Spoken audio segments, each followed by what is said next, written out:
انس صلاح الدين ممتازه في الجهه اليمنى لفائده المنتخب الوطني المغربي. هذه محاوله امكانيه التمرير بالفعل البحث عن العرضيه من اشرف حكيمي. بلال خنوس بدايه قويه للعناصر الوطنيه. هدف اول لفائده المنتخب الوطني المغربي. تمريره عرضيه من الجهه اليمنى من اشرف حكيمي وبلال خنوس ينهيها بافضل طريقه وبتسديده في مرمى الحارس جيل اورلاندو. افضل بدايه للمنتخب الوطني المغربي. فرحه كبيره الجماهير المغربيه الحاضره وكذلك العناصر الوطنيه والناخب الوطني محمد وهبي. نتابع من جديد تمريره من اشرف حكيمي وبلال خنوس. بلال خنوس لاحظوا ياسين جسيم وضع الكره امام اشرف حكيمي. العرضيه بلال خنوس ينهيها بافضل صوره وبافضل طريقه. هدف اول لفائده المنتخب الوطني المغربي. هدف الذي يشعل مدرجات بلايرت دي ليليس بمدينه لانس. فرحه كبيره للجماهير المغربيه بهذا جيل اورلاندو كيلعب الكره طويله. تدخل انس صلاح الدين الشرط في ذات منتخب الباراغواي غادي يتنفذ من طرف خوان سيسيريس. لعب الكره عند براين اوخيدا. تغطيه ممتازه. استرجاع الكره مرتد هجومي الان لفائده المنتخب الوطني المغربي. انطلاقه امكانيه تمرير ياسين جاسي مره اخرى. الله الله الله الله نائل العناوي في المكان المناسب يضع الكره في الشباك. هدف ثاني لفائده المنتخب الوطني المغربي.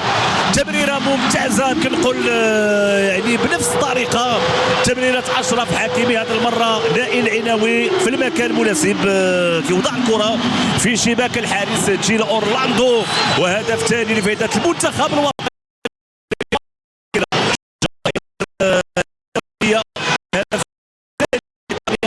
هجومي سريع ياسين جسيم وضع الكره امام اشرف حكيمي يعني بنفس الطريقه بنفس الشكل ديال الهدف الاول جسيمي لاشرف حكيمي. لكن هذه المره العناوي هو اللي وضع الكره في الشباك بهذه الطريقه وبهذا كيد الصوره. لاحظوا الختم ممتاز من نائل العناوي.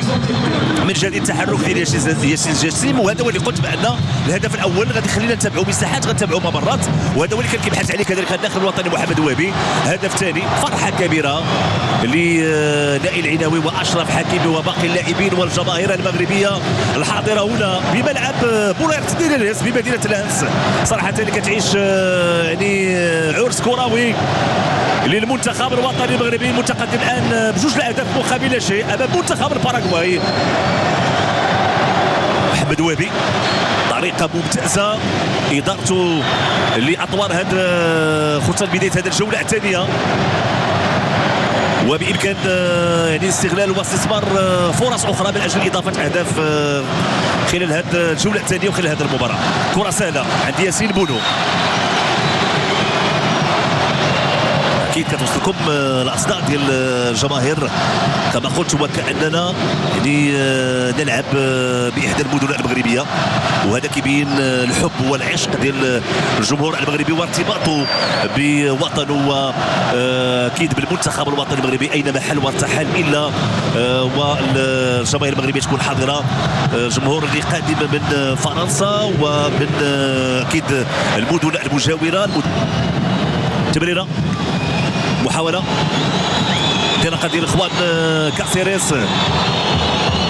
من جديد اخوان كاسيريس رفع الكرة في القائمة الثاني خطيرة وهدف أول لفائدة منتخب الباراغواي.